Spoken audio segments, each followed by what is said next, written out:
May nakita po ba kayong mga babae? Maraming babae dito. Baka ang tinutukoy nyo, yung asawa at yung kabet na nagbabangayan. Tama! Siya nga po, siya nga po! Bakit? Sino ka ba? Ako yung asawa. Ikaw pala yung asawa eh. Ikaw pala yung asawa. Ikaw pala yung nakasil na asawa. Manloloko. Kaya pala may mga babaeng tinitira na ay mga lalaking kagaya mo. Hoy! Huwag niyo kayo damay!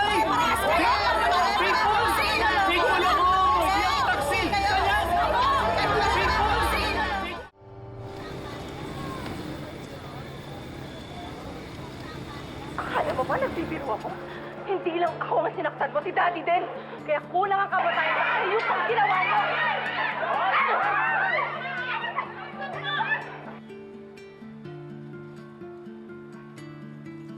Diyos ko, tama yung hinala ni Gina. Si Betsy ang kirida. Sana hindi ulitin ni Gerald ang mga pagkakamali ng tatay niya. May ano po ibig niyo sabihin? Baka nagmana nga si Gerald kay Marcel. Marupok. Madali magpadala sa emosyon. Sa tukso. Kaya nga siya nagkaroon ng ibang babae.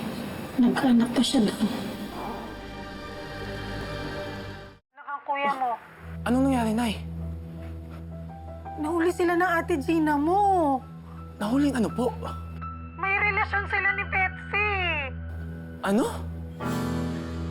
Alam mo ba kung nasaan ang kuya mo? Hindi po, Nay. Napakalaking gulo nito. Sige po, Nay. Tatawagan na lang kita pag may nabalitaan po ako. Sige po.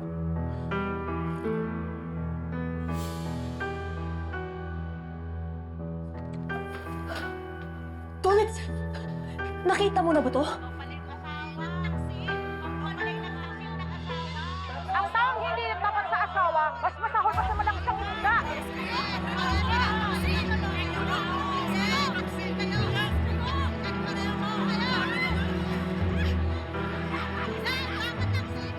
Ba't siya ginaganito ng mga tao?